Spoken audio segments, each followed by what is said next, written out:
Hola a todos, vamos a seguir con las clases de condensadores. Ahora vamos a ver condensadores de mezcla multicomponentes. Les voy a compartir la pantalla. Vamos a ver. Vamos a compartir la pantalla. Voy a tratar de elevar un poquito la visualización. A ver si se ve un poquito más. Ahí estamos. Bueno.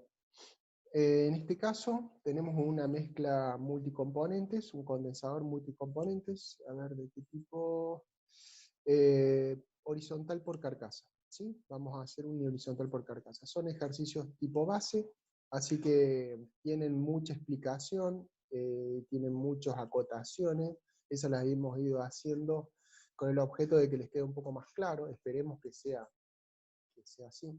Bueno, básicamente, se desea condensar a 95% una mezcla binaria que tiene carbono 6 y carbono 10, o sea, hexano y decano. ¿Sí?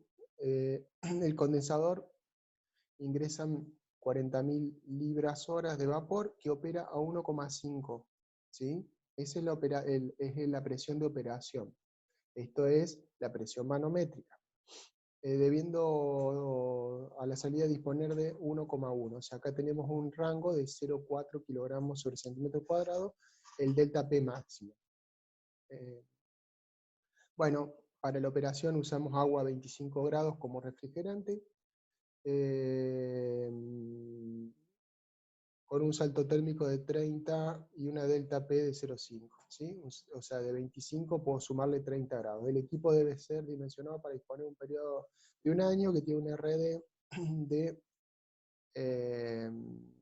3 por 10 a menos 4. Bueno, entonces vamos a calcular el área requerida y la caída de presión de ambos fluidos. Vamos a concentrarnos, este ejercicio yo me voy a concentrar solamente en la parte que es diferente de lo que estamos hablando. Y les voy a dejar a ustedes que revisen cuando yo se los suba la parte que no es diferente, que es, por ejemplo, el cálculo de caída de presión no tiene mucho cambio, porque en realidad es el mismo cálculo de caída de presión para intercambiadores de calor. O sea que, en definitiva, no aporta demasiado. Vamos a concentrarnos sí en las cosas que son diferentes. Son diferentes porque son una mezcla multicomponente, no es un condensador simple. ¿Sí? Y acá hay un punto también que si se decidiera extender el periodo de mantenimiento por 2 años, con un RD, bueno, le da la RD para un periodo de 2 años, ¿sí? Que es diferente de este RD, ¿sí? Y este tampoco aporta, porque en realidad es un cálculo muy simple, está al fondo del ejercicio, así que, digamos, queda como para que también lo vean cómo se podría calcular. Bueno, lo primero que tengo que hacer normalmente es aplicar una referencia donde tengo el cálculo de propiedades. También se puede hacer acá mismo, pero les va a quedar un poquito largo.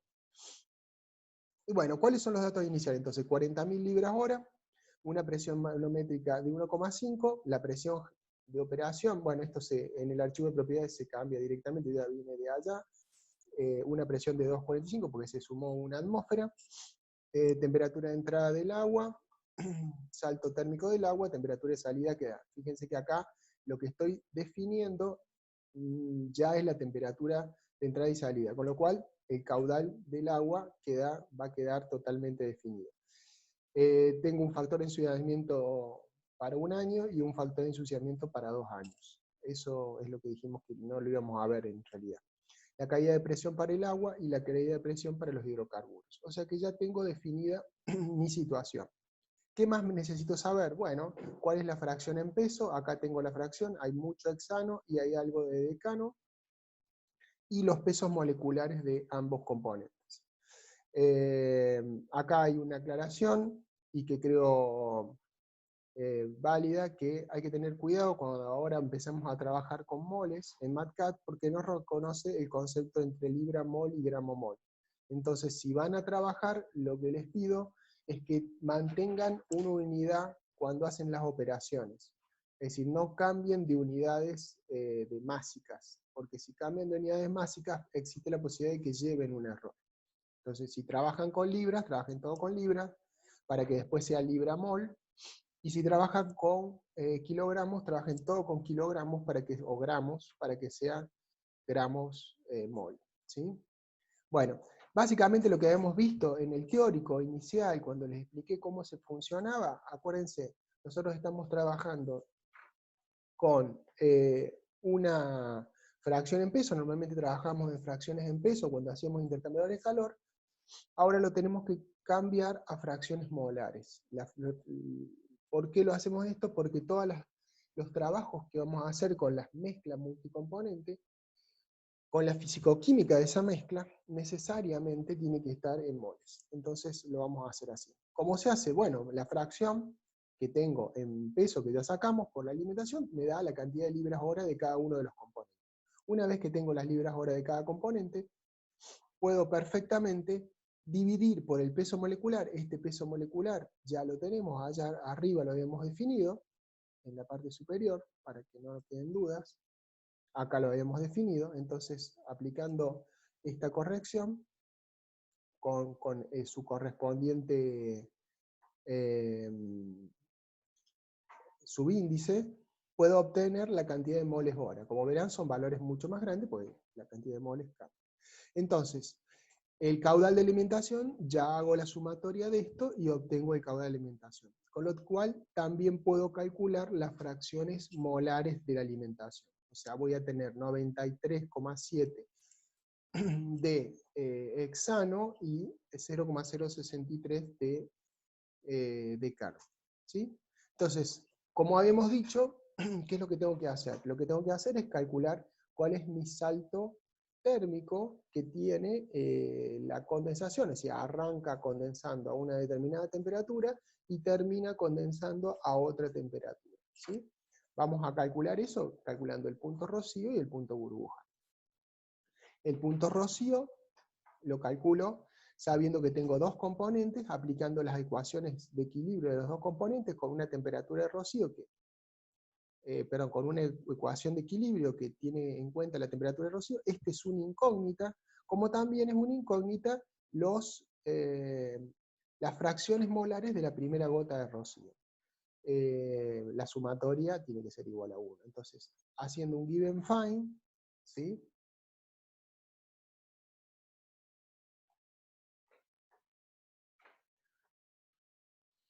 Voy a encontrar la temperatura de entrada del condensado, 404, 473. Fíjense que acá en ningún momento habla de cuál es la temperatura que entra. Dice que viene una torre de destilación, punto.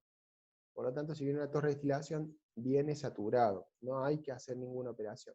Si yo no tengo el valor de la temperatura de ingreso al condensador, debo suponer, porque no hay forma de calcularlo sino, que entra a la temperatura saturada. Y entonces no tiene sobrecalentamiento. Ese es un tema no menor y tienen que tener cuidado con ello. ¿Sí? Si estuviera indicada la temperatura, sí tienen que calcular el punto rocío y ver si hay una diferencia entre la temperatura de entrada y el punto rocío. En ese caso entraría el desrecalentamiento. Bien. Bueno, ya con esto yo ya sé las composiciones de las fracciones líquidas, la fracción líquida, lo que se produce en la primera gotita, la fracción de cada uno de ellos, fíjense 0,4 y 0,5, ¿sí? Fíjense que difiere bastante del inicio. En el inicio el vapor está, si se fijan, miren la composición del vapor. Sin embargo, la primera gota, perdón, tiene una composición bastante diferente. Más vale más cargada en el pesado que en el liviano. ¿Sí? Bien, el ejercicio decía que la temperatura, digamos que la condensación era al 95%. Significa que se va a condensar el 95% de la masa. ¿Sí? En este caso de la masa molar. Hay que tener cuidado a qué corresponde ese 95%. Si el 95 corresponde a fracción en peso, deberían recalcular y ver cuál es la fracción molar que corresponde. O sea, la cantidad de moles que corresponde a ese 95. Puede no ser igual. ¿Sí? Eso lo hago como advertencia, no está acá indicado, no está tomado en cuenta, pero tendrían que tenerlo en cuenta. ¿Sí? Bueno, ¿qué es lo que hago? Bueno, hago lo mismo exactamente que hice para la temperatura, para sacar la temperatura de rocío, pero lo que voy a hacer es calcular cuál es la temperatura a la cual se iguala lo siguiente. Se dice, se hacen las relaciones de equilibrio, se hace el balance de masa por componente, acá, lo que ingresó por la composición de lo que ingresó en la primera etapa, o sea, cuando ingresa al condensador el vapor del componente 1, del componente 2, va a ser igual al vapor residual, que es el vapor 4, es el cuarto intervalo, el líquido que se produjo a lo largo de todo el proceso de los intervalos, con la composición, y lo mismo para el componente 2, ¿sí? La suma de las fracciones líquidas y la suma de las fracciones de vapor son iguales a 1. Entonces tenemos 1, 2, 3, 4, 5, 6. 6 ecuaciones. ¿Y nosotros qué incógnita tenemos? Necesitamos saber 1, 2, o sea, cuánto queda de vapor, cuánto queda de líquido, ¿sí? Las fracciones del vapor, del líquido que terminan produciéndose, o sea que son 4 datos, más la temperatura, que es el quinto dato. Yo tengo acá, quinto dato, yo tengo acá 2, 4, 6, 7, pero falta un dato más. Y las composiciones de vapor que quedan residuales. Las composiciones de vapor que quedan residuales. Por eso son 7 ecuaciones. Y acá pongo la ecuación de restricción, es decir, lo que se produce o que se produjo de líquido en la etapa, o sea, en el total, o sea, todo el líquido producido con las composiciones va a ser igual al 95% de todo el vapor que ingresó. ¿Sí? Esto es una restricción de diseño y una restricción básica para poner de cuenta el 95. Si, vuelvo a decir, si este 95, si fuera condensación total, este 95 pasaría a ser 1. ¿Sí? 0,95 pasaría a ser 1. Entonces, con esto saco la temperatura de salida. Entonces yo ya tengo el rango de condensación. El rango de condensación, para ser claros, vamos a ver, de 404, que era la temperatura de entrada del condensador, a 376. ¿Sí? O sea que ha variado, el delta T es alrededor de 404 a 376, o sea que estamos hablando de 28, 29 grados. ¿Sí? Bueno, las composiciones de salida, ¿cómo va a quedar a la salida? Va a quedar prácticamente nada, 2,89 por día a la menos 3 del componente más pesado, y prácticamente todo lo que es de ese 5% van a ser el componente más liviano. Eso tiene una lógica, y esas son las cosas que tenemos que verificar, que tengan una lógica. Lo mismo acá, tenemos que ver la lógica. Si originalmente tenía mucha proporción de hexano y muy poca proporción de carbono 10, es lógico que el líquido que recoja tenga o casi igual a la proporción original. La diferencia está en el venteo, ¿sí? En lo que queda acá. ¿Sí? Acá saco cuánto vapor queda residual, quedan 10.000 moles hora, ¿sí? Y cuánto queda en el líquido, que quedan condensado 192.000, ¿sí? Moles hora. ¿Sí? El 5% es la cantidad de vapor. Entonces yo lo que puedo hacer acá, hacer una comprobación. ¿Qué es lo que hago? Y bueno, calculo la sumatoria del vapor por cada componente, ¿sí? La sumatoria del líquido por cada componente, y después sumo el líquido más el vapor del componente, el líquido más el vapor del componente, en la última etapa, y deberían ser igual, 22 por 10⁻⁵, a la ingreso para que cumplir el balance de masa. Esto lo hago como una corroboración. ¿Por qué lo hago así? Y lo hago así para chequear. Vuelvo a decir, el problema acá de estos ejercicios es que hay mucho cálculo. Como hay mucho cálculo, y ustedes, como es lógico, no van a tipear todo de cero, y tienen que tener lugares donde chequear que la información que están procesando tenga un hilo conductor. y que pueda ser seguida, entendida, y que tenga una lógica. ¿Sí? ¿Por qué? Porque si ustedes cometen un error, cualquiera sea, poner mal una multiplicación, lo que sea que haya pasado, y les da una inconsistencia, como por ejemplo acá, que el resultado del L4 más el B4, es decir, el caudal de líquido a la salida y el caudal de vapor a la salida, la suma de los dos, no da el líquido de entrada, el vapor de entrada, seguramente lo que podemos decir es que está equivocado. Y está equivocado porque no cierra el balance de masa. Yo me voy a ir parando en cada una de estas situaciones para que ustedes entiendan claramente qué es lo que está pasando, ¿sí? Y cuáles son los puntos que tienen que tener cuidado. Más que cuidado, prestar atención. Prestar atención. Si encuentran una diferencia importante, y bueno, será el momento de revisar y no seguir con el cálculo que después no saben dónde está el problema. Por eso es importante, y vuelvo a remarcar, muy importante, chequear los datos que van recibiendo del trabajo que van haciendo. Lo vamos a ver.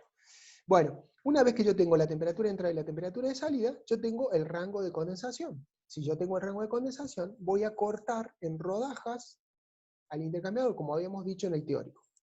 ¿Cómo lo cortamos? Bueno, en este caso, como dijimos, esta es una mezcla simple, 2 hidrocarburos, no debería ser muy problemática, uno está con alta proporción y otro tiene muy baja proporción proporcionalmente, con lo cual no debería haber demasiado problema y la curva debería ser bastante simple.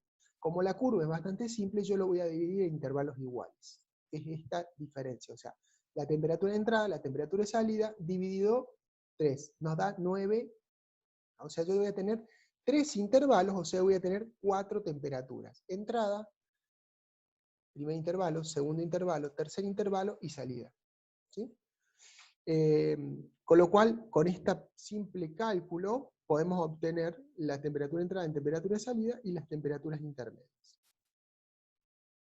Bien, sigamos. Entonces, una vez que yo tengo los intervalos, ¿qué es lo que voy a hacer? Voy a resolver en cada uno de los intervalos. ¿Se acuerdan que dijimos? Sacamos una rodaja, y como en esa rodaja vamos a tomar la temperatura, o sea, el ingreso, las condiciones de ingreso, las condiciones finales, y eso nos va a permitir hacer una estimación lineal entre la entrada y la salida. Vamos a calcular los H de entrada y salida, y vamos a tener un H medio, ¿sí?, que nos va a permitir más o menos estar mucho más ajustado que si tomáramos los extremos del condensador. ¿Sí? Bueno, siguiendo con esto entonces vamos a trabajar con los caudales de salida. Bueno, el trabajo que se hace acá es exactamente igual al que hicimos anterior cuando definimos la salida. Cuando definimos la salida, ¿qué hicimos? Y bueno, establecimos composiciones para arrancar, caudales para arrancar, puede ser cualquiera, y las condiciones. El balance de masa, que es básicamente lo que ingresa, es igual de uno de los componentes igual a lo que sale de vapor y lo que sale de líquido, para los dos. O sea que tenemos dos ecuaciones, tenemos las dos ecuaciones de equilibrio, y tenemos las dos ecuaciones de las fracciones, fracción de líquido, fracción de vapor. Con lo cual tenemos 6 ecuaciones, y nosotros necesitamos 6 datos. Necesitamos L2, B2, o sea, cuánto líquido se produjo, cuánto vapor se produjo, y cuáles son las fracciones de vapor que quedaron, y las fracciones de líquido que se produjeron. ¿Sí?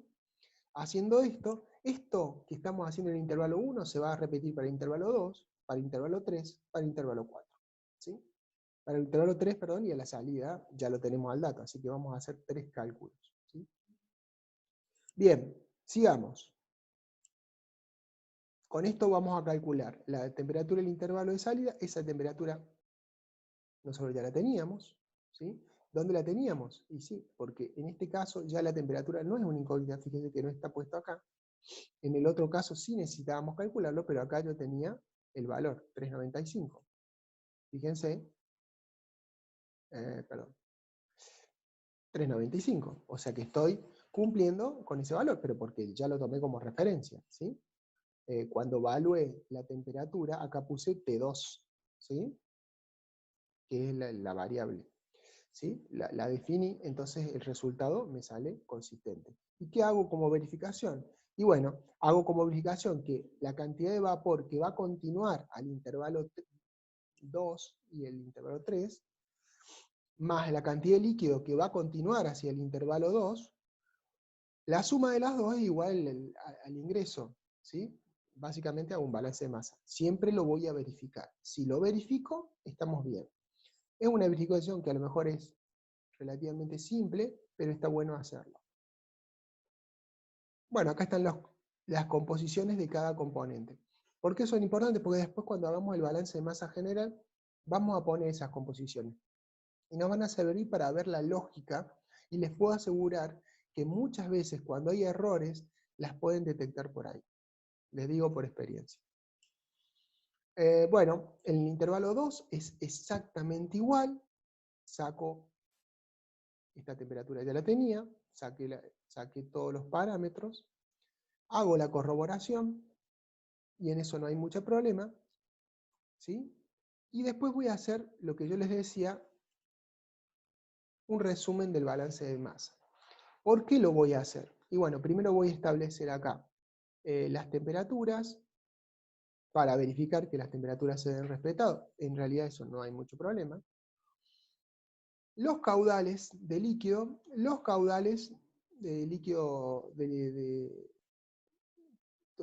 total y los caudales totales. Fíjense, 20, 18, 16 y al último, la última cantidad. ¿Sí? Fíjense, esto tiene que verificarse.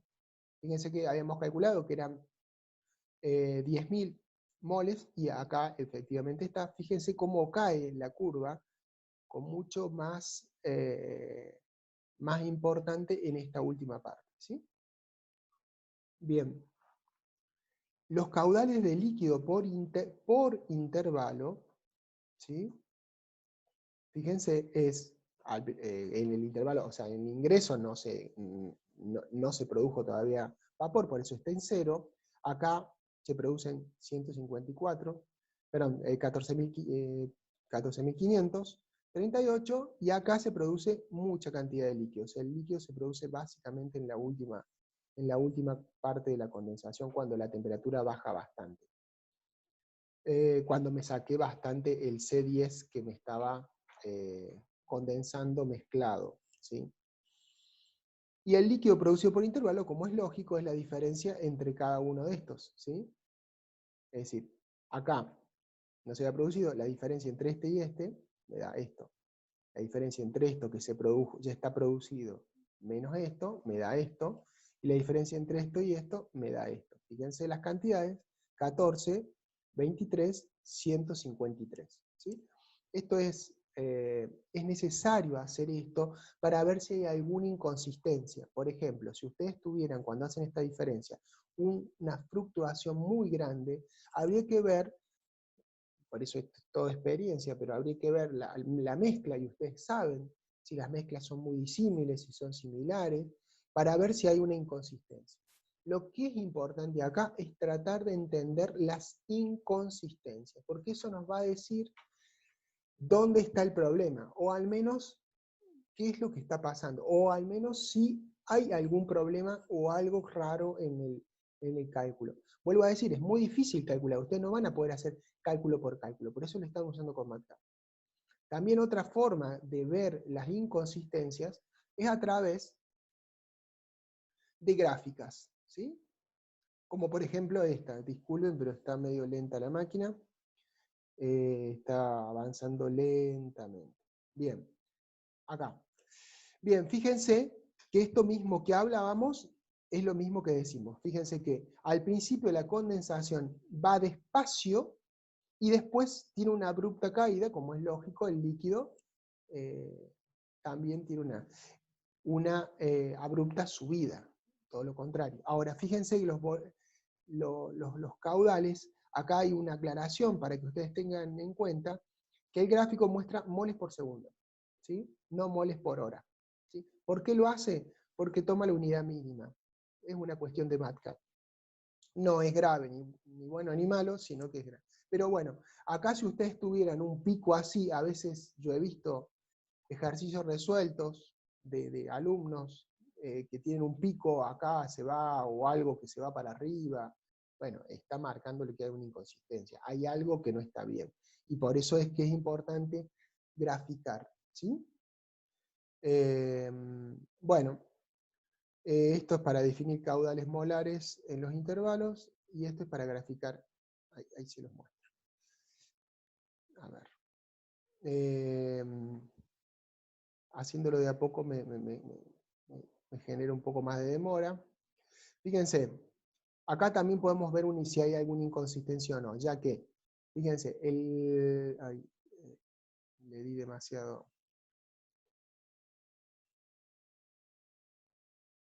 Esperen.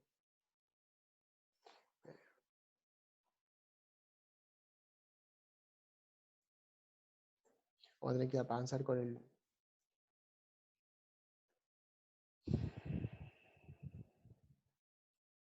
Bueno, ¿cómo se interpreta esto? A ver, ahí está. ¿Cómo se interpreta esto? Bueno, fíjense, el X, o el carbono 6, perdón, la composición del carbono 6, la fracción molar en la fase condensada, ¿sí?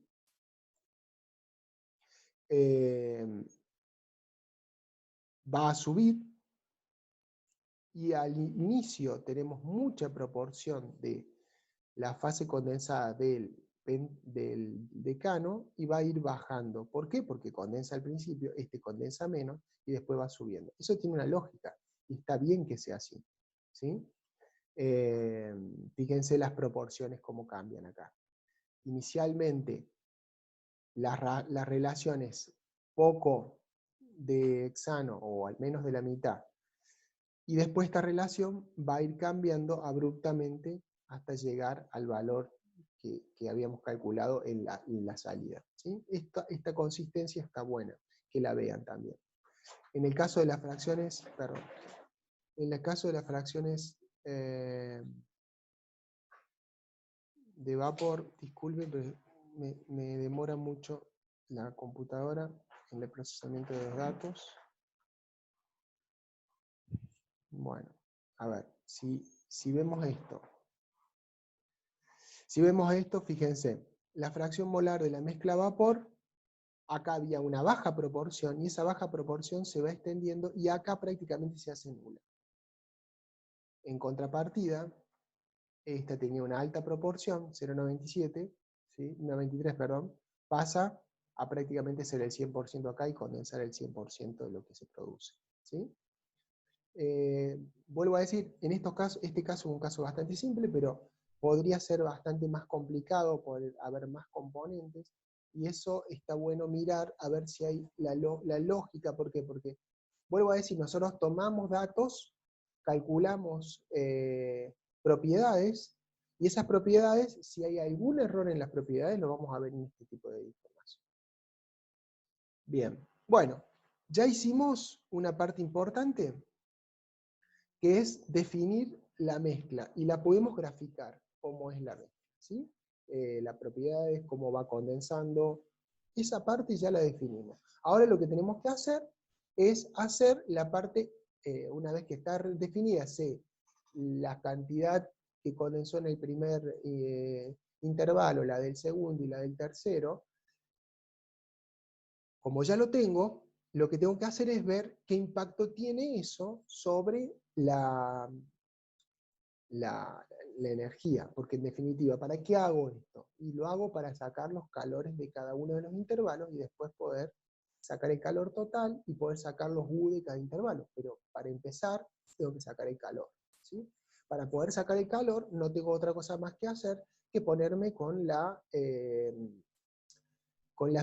con la resolución termodinámica a través de las entalpías. Entonces, vamos a ir por esto.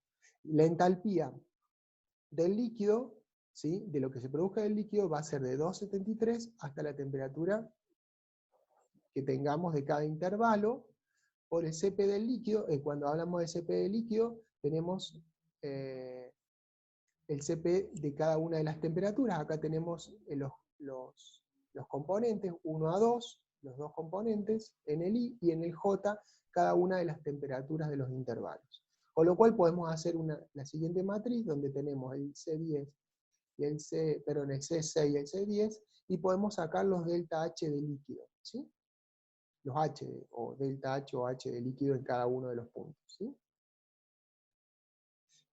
Para lo mismo para el vapor de cada intervalo, pero acá, ¿se acuerdan como habíamos visto ya? Yo se lo había mostrado en el teórico, el CP, o sea, hacemos de ahí desde 273, el punto 0, que fijamos como el 0, la referencia, hasta la temperatura de ebullición, va a crecer el líquido hasta llegar a la temperatura de ebullición, se va a producir la temperatura de ebullición, y después se va a llevar a la temperatura del intervalo, de la temperatura de ebullición a la temperatura del intervalo con el CP del vapor. ¿Por qué? Porque vuelvo a decir, puede ser que ese gas se tenga que enfriar. Hay una parte del gas que se va a tener que enfriar, y eso es calor sensible. Entonces con eso sacamos los H, la matriz de H para cada uno de los intervalos, y entonces empezamos a operar, ¿sí? Tenemos el H en intervalo, cuando ingresa al intervalo 1, ¿yo qué es lo que voy a tener? Y voy a tener el vapor solo. Entonces voy a tener el H de vapor, ¿sí? Por la composición de los vapores, me va a dar la cantidad de kilojoule hora, o sea, calor. Y voy a tener a la salida, voy a producir una cierta cantidad de líquido con una entalpía por el líquido que se va a producir, más el vapor por el vapor que va a quedar, ¿sí? Entonces, si yo hago la razón entre el líquido el vapor que entró por la composición, por la entalpía, me va a dar la cantidad de calor, menos esto, que es lo que queda a la salida, la diferencia me va a dar la cantidad de calor que se produjo, que se tuvo que retirar en el intervalo, ¿sí? De la misma forma, lo voy a hacer para el intervalo 2 y para el intervalo 3. El intervalo 2, que va a tomar el valor 2, que ya lo sacamos allá, ¿sí?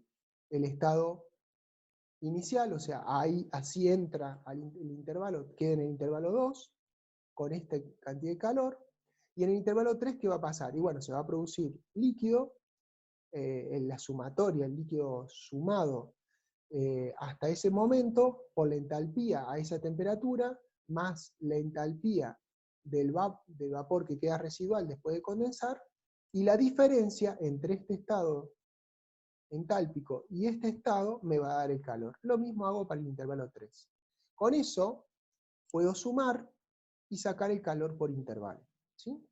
Acá tenemos la suma de los tres elementos y el calor total, ¿sí?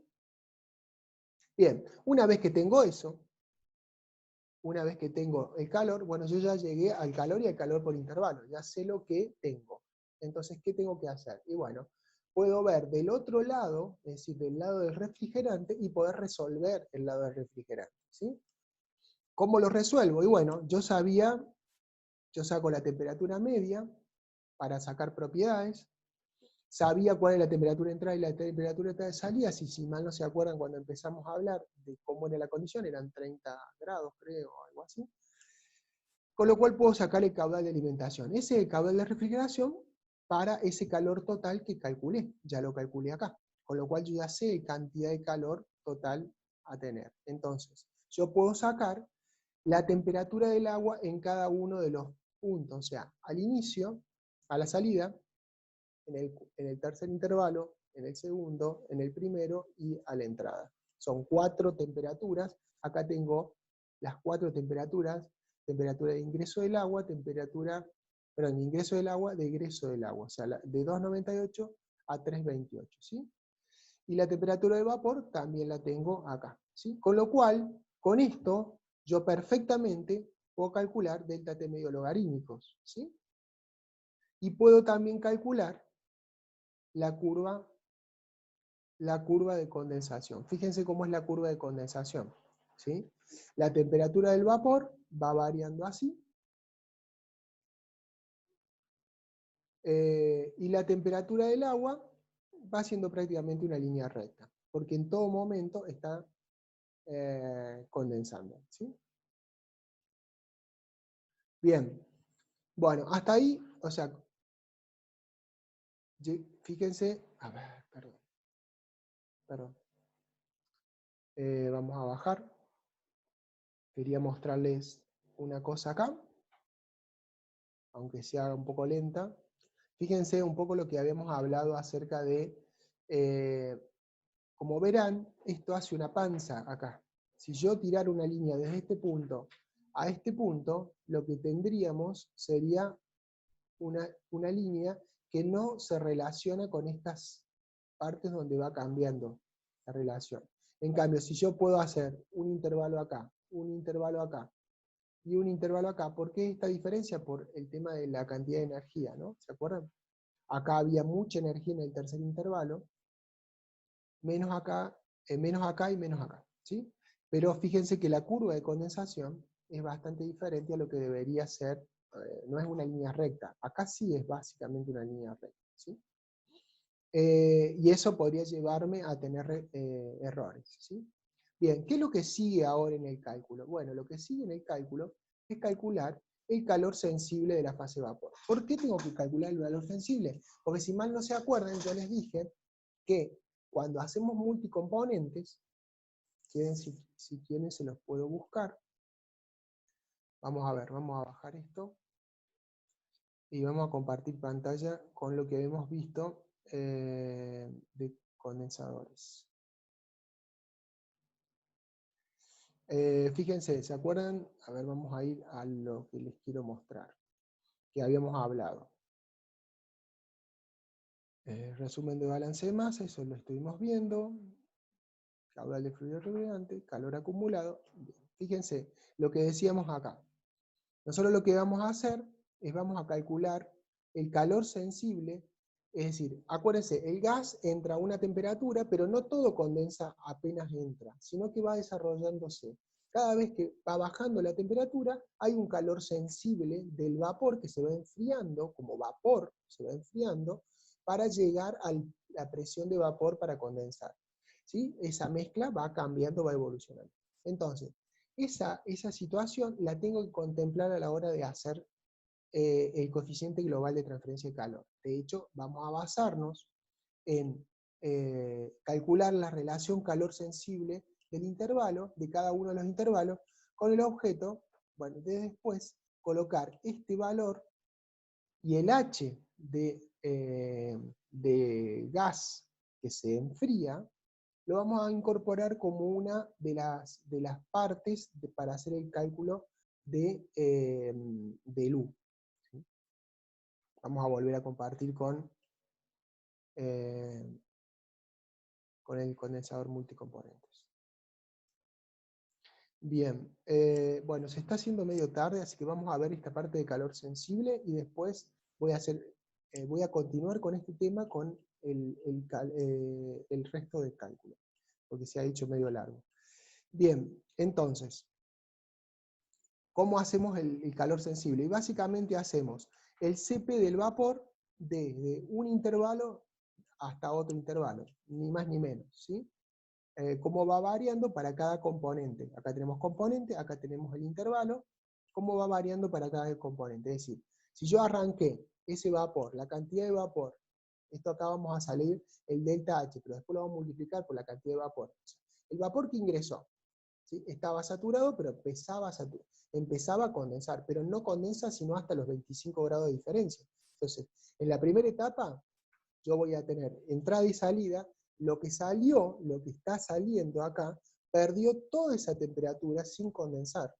Entonces yo lo tengo que tener en cuenta. Y tengo que calcular con ese caudal cuál es el H asociado a esto, de manera de, porque esto, como dijimos, es una relación entre el H del lado del refrigerante, el H de condensación y este H sensible.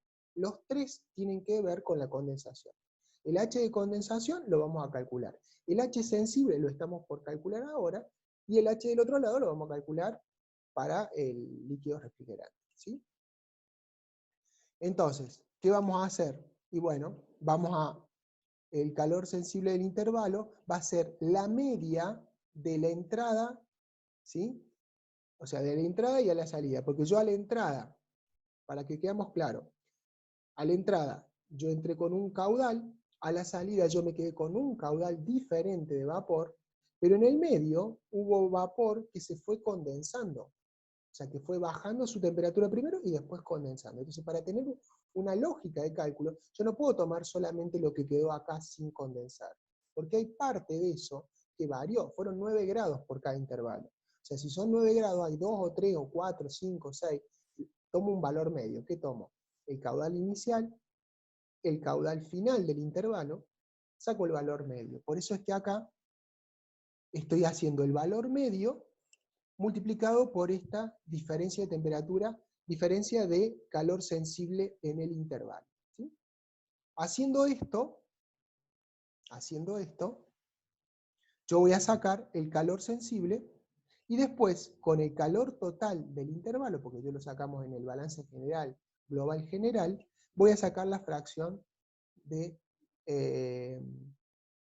calor sensible sobre calor total. Si se fijan, fíjense que acá al inicio hay mucho calor sensible, porque esto es una razón sobre calor total, al medio hay un calor sensible del 20%, 27%, y acá es muy bajo. ¿Sí? Bien, vamos a cortar acá, porque se me está haciendo muy tarde y va a ser muy pesado el archivo. Entonces, en el próximo, ahora inmediatamente sigo y hacemos un segundo archivo explicando el resto del ejercicio. Listo, nos vemos, hasta luego.